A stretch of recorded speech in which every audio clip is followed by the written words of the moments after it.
al bressol de la xufa, el poble d'Alboraya. Els àrabs van introduir este cultiu així al segle VIII. Ara coneixerem per què l'horta nord de València és el millor lloc per a cultivar xufa. Bon dia! Bon dia! Hola, bon dia. Estem collint xufes. A màquina? Ara sí, antes no. Antes collien hasta primer en garbell i després en una màquina de mà i després, poquet a poquet, ha anat això avançant i estem collint en el tractor. Això du davant un tallant, que és el que talla la terra per baix, i la deixa un poquet solta. I les varilles, el rotobàtor que porta de varilles és el que la desmenussa, la fa fina per poder-la garbellar després. N'hi ha una nòria que la puja i el bombo la va garbellant.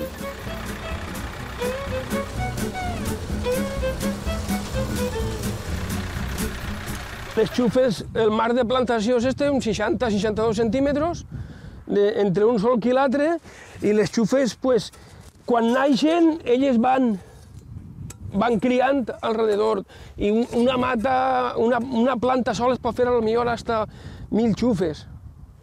Així les tenim, sí, mira.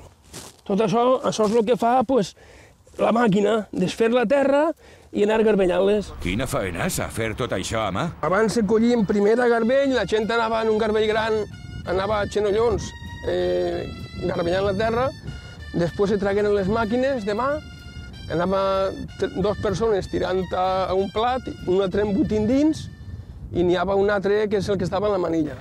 El tractor deu haver sigut una revolució. Les màquines ara el treballes, i més com estan arallant les cintes que ens pugen les xufes dalt del remolque. I la xufa així en cru es menja? Bueno, nosaltres les provem també així en cru, les refreguem un poquet i que tinguin terra, algo se les mengem. Se neteja un poquet de terra. Quasi sempre li llevem el culet, perquè la flor, que és on té la pelusa, que és on té el germinador, que allí sempre se queda terra. Per molt bé que les llaven, sempre se'n queda. I el sabor és dolç. Ara, quan estan eixutes és quan se nota el sabor i la dolçor que té. Falta que peguen humitat, per estar després en molt més dolçor. Això és el germinador. Per així se'n brota la xufa, una vegada està en la terra, que agarra humitat, i per així, en aquesta peluseta, és on brillen, que diguem nosaltres. La mare de la xufa està en Alboraya, vulguin o no vulguin. Alboraya i la zona de València, la zona nord de València, però principalment on més se coneix és Alboraya, que són, diguem, que primer se plantaven. Ara és quan ens contes on està el secret.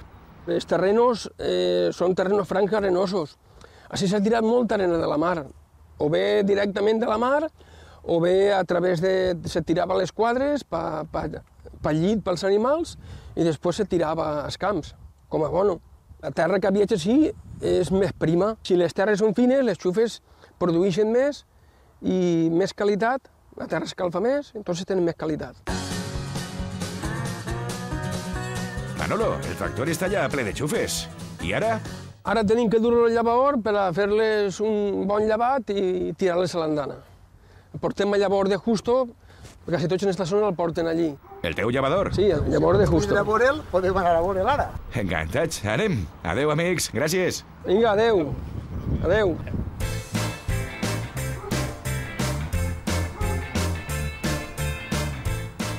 El procés és molt senzill. Arriben del camp, aquestes persones han acabat de collir aquestes xufes i van abocant en cada corralet. En cada corralet posem el nom de la partida i després ja la màquina carregadora carrega les xufes i ens les anirà abocant a la tolva de recepció. Les xufes, una vegada en la tolva de recepció, per la cinta transportadora van pujant al bombo que criba la terra, garbella la terra, que tornarà al camp i damunt només que pujaran les xufes, la palla i la grava. Ja entra en contacte amb l'aulla i ara se partix la quantitat i estem fregant les xufes en els dos bombos que nosaltres li diguem bombos de fregar. I li diguem això perquè estos són els que li trauen a la xufa el seu característic color d'or quan són tendres. Antigament a això li diem l'oró, perquè tenia color d'or.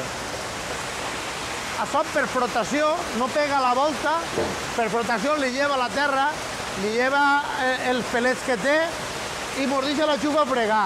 El procés ja és el final, ens cauen a la tolva de recepció, se recupera tota l'aulla i després la cinta esta de caixonets ens ho pitja a l'altra tolva d'esta torba ja la cinta mos ho du directament al remolque, carreguem a orri, això antigament se feia sacs, i ja d'ahir va directament al sequer. Quant de temps passen al sequer? Pues de 3 a 5 mesos, les últimes que se cullen sempre costen menys de secar perquè fa més aire. I una vegada ja està en el sequer, ja ho tenim a punt per seleccionar-les i per fer l'orxeta, que està traient molta qualitat la xufa i esperem que enguany anem a prendre molt bona orxeta. Segur que sí. Moltes gràcies i fins una altra. Adeu. Gràcies a vosaltres. Adeu.